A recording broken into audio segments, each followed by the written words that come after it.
Monsieur le maire, mes chers collègues, permettez-moi tout d'abord de vous dire il était temps.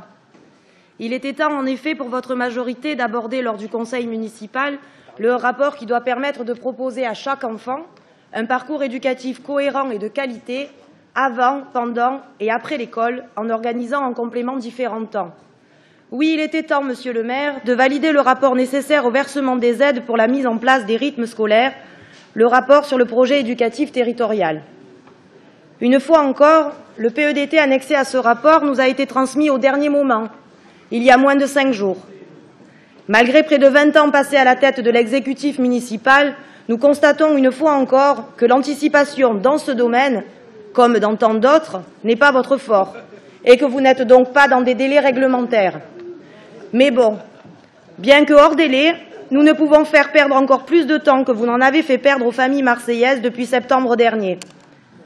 Ce rapport présente tout d'abord les différentes ressources territoriales en décrivant la ville, la composition des ménages, les différents équipements, les groupes scolaires. Ensuite, il détaille les différentes activités scolaires, périscolaires et extrascolaires que vous prétendez avoir mis en place depuis de nombreuses années, visant à favoriser, et je cite l'annexe au rapport, leur épanouissement, faciliter les apprentissages et contribuer à les accompagner dans leur posture de citoyens. Rappelons que plus de 74 000 écoliers fréquentent les 444 écoles de la ville. Vous intervenez, affirmez-vous, par le biais de différentes actions de soutien à la scolarité, en accompagnant des élèves en REP+, en veillant à l'intégration des enfants en situation de handicap avec des classes CLIS, avec des accompagnements éducatifs proposés dans certaines écoles marseillaises, avec le réseau d'écoute et d'accompagnement des parents.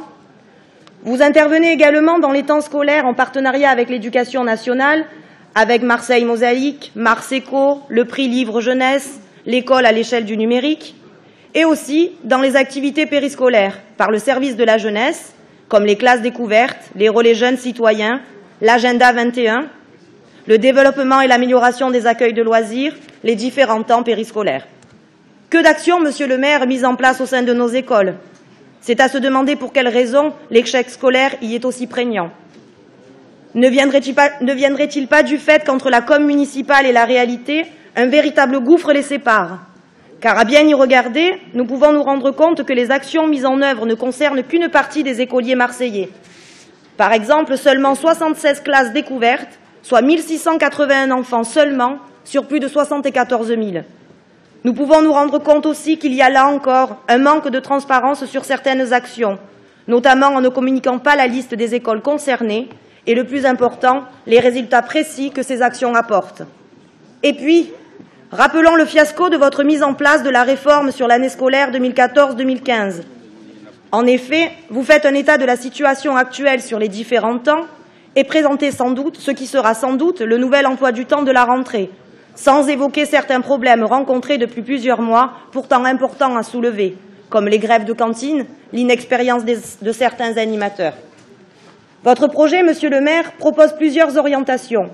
Une orientation territoriale en organisant des activités périscolaires en favorisant la proximité et une orientation thématique sur 4 axes, la citoyenneté, la culture, le sport et la santé. Le fait d'organiser les activités en favorisant la proximité ne risque-t-il pas d'entraîner des inégalités entre les secteurs sur le type d'activité proposée en raison de la situation géographique des écoles? L'état de certains équipements sportifs ne va-t-il pas également entraîner des inégalités? D'autant que l'action, ou l'inaction devrais-je dire, de votre adjoint dans ce domaine, qui s'enferme plus que jamais dans une attitude partisane coupée des réalités, conduit votre municipalité à être coupée des besoins et donc des attentes légitimes de la population. Votre projet confirme également les 2 principes d'organisation que vous aviez évoqués lors du précédent Conseil, à savoir d'organiser l'étape sur 2 après-midi en fonction des arrondissements et de favoriser l'accès au plus grand nombre, avec une participation financière des familles, pas pour cette année, mais pour celle à venir. Pourquoi ne pas proposer des activités les lundis après-midi aussi, afin de diviser par 3 le nombre d'animateurs? Depuis le dernier conseil municipal, les écoles ont dû réunir 2 conseils, dans des délais très courts, afin de donner leur avis sur l'emploi du temps. En effet, après avoir demandé en mars au directeur d'école de réaliser un conseil d'école extraordinaire et en avoir reçu les résultats, que vous n'avez d'ailleurs pas jugé utile de transmettre aux mairies de secteur, vous demandez de réunir un nouveau conseil faute, dites-vous, de résultats clairs et représentatifs de la communauté scolaire. Voici donc ces fameux résultats que nous avons pu trouver dans la presse. Contre 170, pour 147, 127 sans réponse. Pouvez-vous nous dire en quoi, monsieur le maire, ces résultats ne sont pas clairs et représentatifs, si ce n'est qu'ils ne correspondent pas à vos attentes? On peut se demander alors quel est l'intérêt de la consultation des conseils d'école. Une illusion? Une formalité?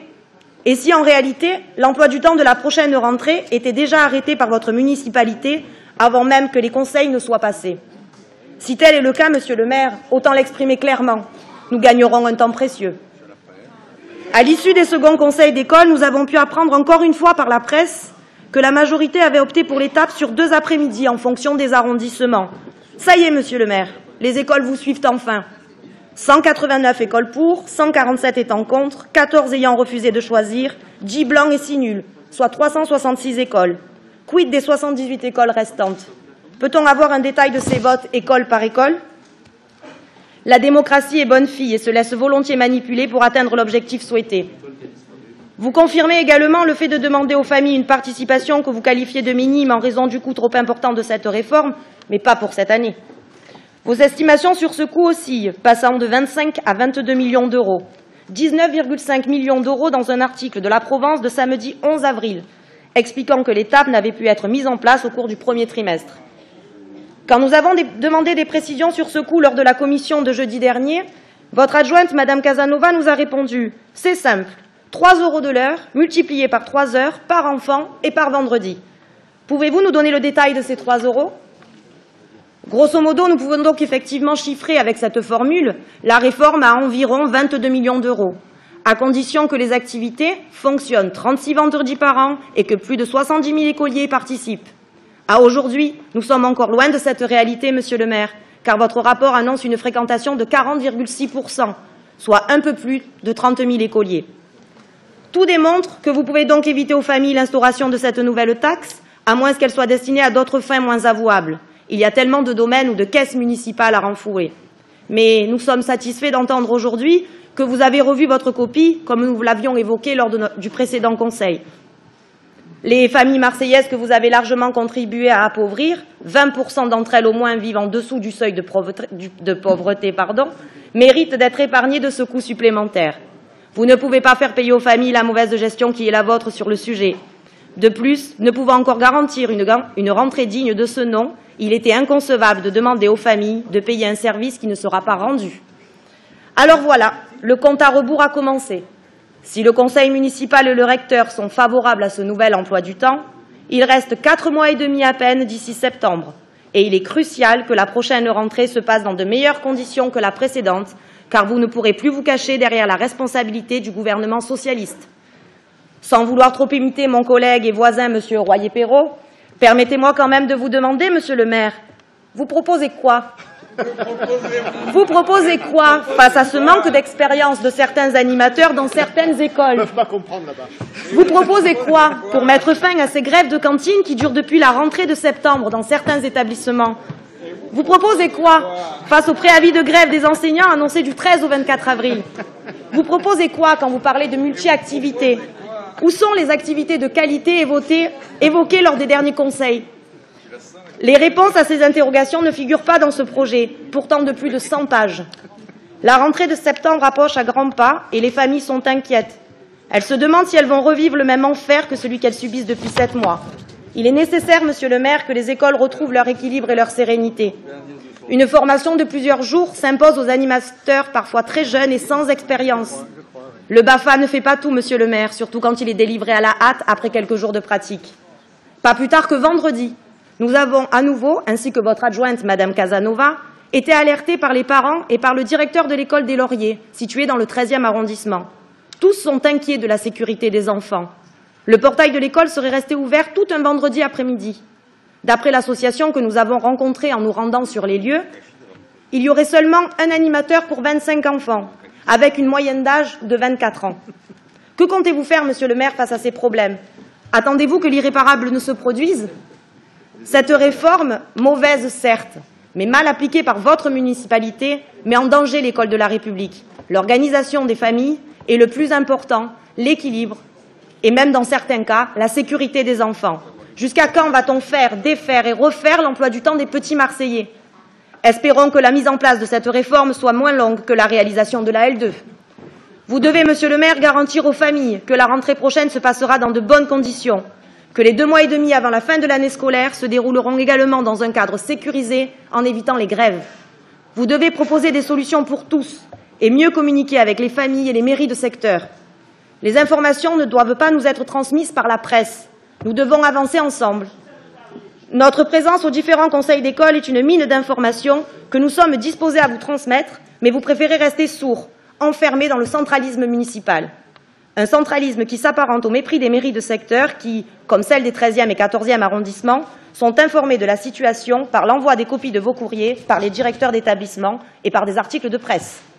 Cette méthode qui a démontré toute son inefficacité ne peut plus durer.